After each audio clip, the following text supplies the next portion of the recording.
Here they got me over here. I can't even go. I can't even go. My brother's got a fight coming up. My brother's. Are you mean to tell me I can't even go and corner my brother where he goes into this ain't a sport. This is war. This is warfare. This is a war game. He's going in there. He's going in there to fight for his life. I can't even go stand next to him. They you know, deprive me of not just money now, but the right to stand up for not only what I believe in, but for my little brother. I can't even go and help my little brother. And it's like, you know, I'm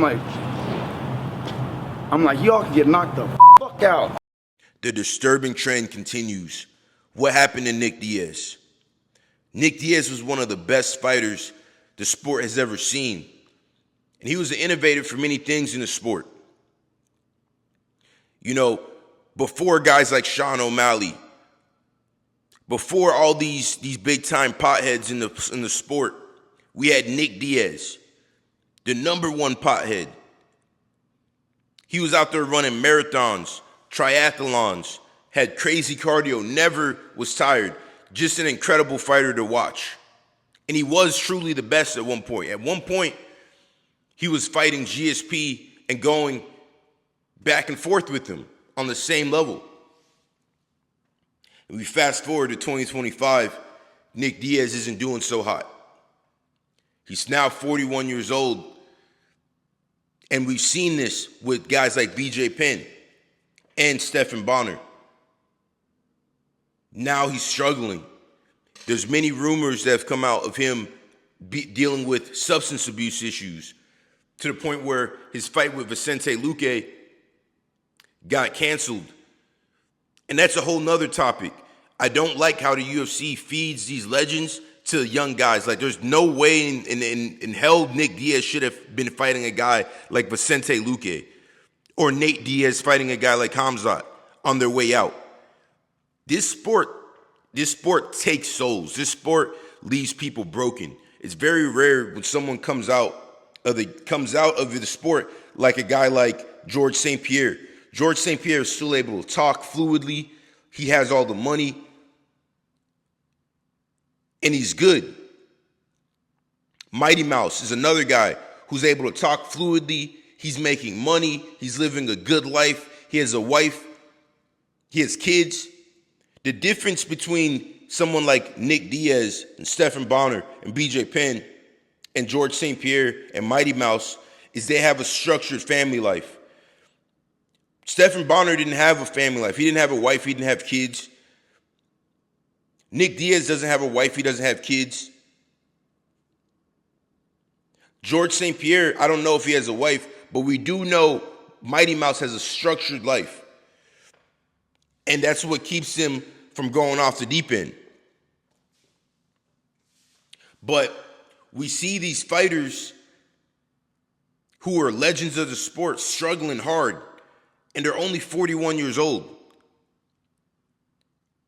Before Nick Diaz was supposed to fight Vicente Luque, there was a video that came out of him. It looked like he was burning a blade of glass or allegedly maybe firing up a pipe. You look at how he looks physically now, he looks very skinny in the face. He doesn't look healthy. He doesn't sound right. He did an interview with Ariel Helwani where he sounded like a completely different man. He was stuttering. Now, that could have been because he could have been under the influence at the time, or it could have been CTE, or it could have been both. Regardless, the worst thing that ever happened to him was the 5-year ban for weed. It's funny because nowadays you have so many fighters smoking weed, and it's not an issue. But back in the day, guys like Nick Diaz and another fighter who went over to WWE, Matthew something, I forget his name right now, but both these guys got in trouble, big trouble for weed. And the worst thing that could have ever happened to Nick was being banned for weed for 5 years in the prime of his career. Because as you've seen in the beginning of the video, how emotional he was that he was being banned from the sport and he wasn't even able to help his brother that he loves a lot, Nate Diaz, another superstar in the sport. So you could imagine you have someone who is used to running triathlons and marathons and going into these intense cage fights, and now you have nothing.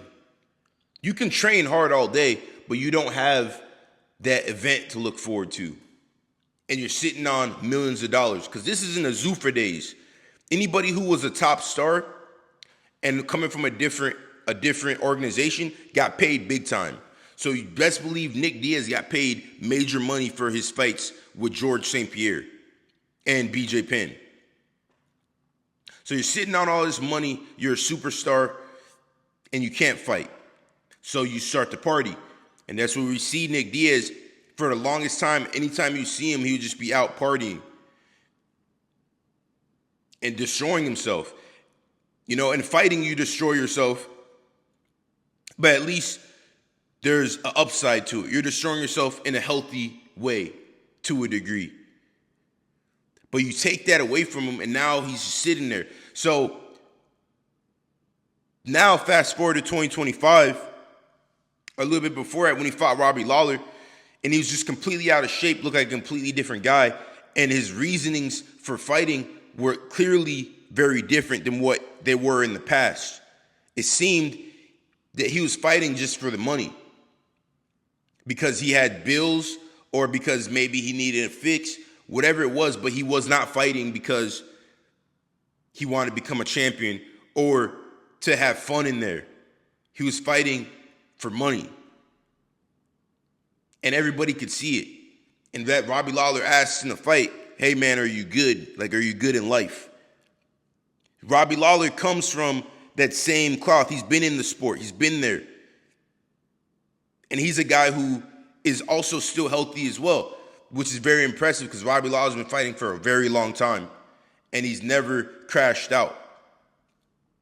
But BJ Penn, Nick Diaz, these guys are of the same class, and they fought each other, and they're both having trouble right now. BJ Penn just got arrested again for the fourth time this week, I believe, as we shoot this video. Stephen Bonner passed away. Diego Sanchez at one point was having a very hard time. And the main issue with all these stories is you get these leeches like Josh Fabia who come on to these fighters and they suck their life force away.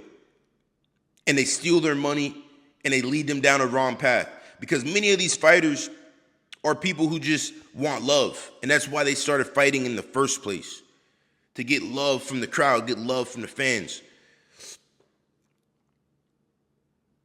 In Nick Diaz's situation, his leech was allegedly a girl that was his ex-girlfriend who is an alleged sex worker or former sex worker. But these people come around and they just destroy these fighters. You know, in BJ Penn's case, many people have said he has some people around him that just aren't good for him. So hopefully Nick Diaz is able to turn it around. You know, apparently he's in the UFC is helping him, and he's in a rehab in Mexico. But I think we're going to see more of this. And for all the fighters coming up, get the right people around you, you know. And that's what happened to Nick Diaz. Hopefully he's able to turn it around.